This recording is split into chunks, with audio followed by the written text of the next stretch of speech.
मित्रांनो 10वीचे आणि 12वीचे पेपर चालू व्हायला लागलेत आणि मी म्हटलं माझ्या भावांना त्यांच्या बहिणींना आधीच सावध करावं, कारण मित्रांनो विषय यावेळेस जास्त गंभीर आहे बरं का. कारण सरकारने जास्त निर्बंध लावलेले आहेत. प्रत्येक वर्गामध्ये CCTV कॅमेरा असणार आहे आणि ज्या सेंटरकडे CCTV कॅमेरे अवेलेबल नाहीत त्यांना भाडेतत्वावर आणायला सांगितले. तुमच्या प्रत्येक कोपऱ्यामध्ये CCTV कॅमेरा असणार आहे. त्या कॅमेऱ्याचा ॲक्सेस मुख्याध्यापकांच्या ऑफिसमध्ये असणार आहे.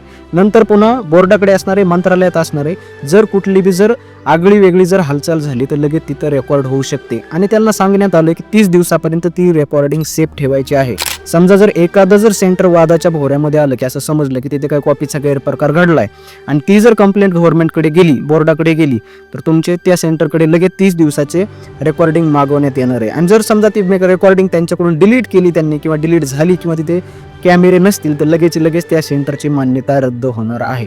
आणि मित्रांनो ह्याच्यामध्ये 2-4 पथक फिरणार आहेत. आधी कसं फक्त बोर्डाचंच पथक फिरायचं, तर आता फक्त बोर्डाचंच पथक फिरणार नाही, त्याच्यासोबत पोलीस अधीक्षकांचं, जिल्हाधिकाऱ्यांचे असे 3-3 पथक फिरणार आहेत. आणि ते जे येणारं पथक आहे ते काही एखाद्या सिव्हिल ड्रेसमध्ये येणार आहेत, नॉर्मल असं समजणार बी नाही की हे लोक म्हणजे पालक आहेत असं वाटेल लोकांना.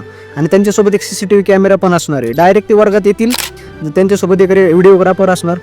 कुणी जर असा कॉपी करायला किंवा गैरप्रकार करायला नुसतं आढळला बी की लगेच त्याचं रेकॉर्डिंग आणि लगेच प्रूफ आणि लगेच रेस्ट्रिकेट.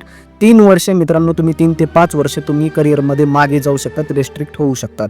आणि मित्रांनो दुसरी गोष्ट म्हणजे जे सेंटर आहे त्याच्यासमोर 50 मीटरपर्यंत एक पण झेरॉक्सचं दुकान आहे त्यांना पूर्णपणे बंदी घालण्यात आली. जर कोणी झेरॉक्स विकताना जरी सापडला किंवा झेरॉक्सचा दुकानवाला जरी सापडला तरी पण त्याच्यावर कायदेशीर त्याला जेल होणार आहे. आणि मित्रांनो याच्यामध्ये असे काही मित्र असतात जे फक्त 5वी पासून असे असतात नुसते वर्गाने पुढे ढकलत आलेले असतात. त्यांचं फक्त एकच असते की कॉपी हीच आपल्याला त्यांना तारणारी असते. पण यावेळेस भावा तसं जमणार नाही.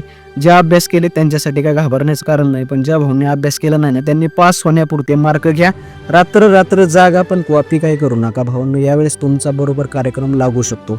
आणि तुमच्या प्रत्येक मित्रापर्यंत जे एक्झामला जाणार आहेत त्या मित्रापर्यंत हा व्हिडिओ शेअर करा, त्यांच्या पालकापर्यंत शेअर करा. आणि भावांनो आणि त्यांच्या बहिणींनो परत एकदा तुम्हाला ऑल द बेस्ट. छान एक्झाम लिहा, मस्त करिअर बनवा. All the best.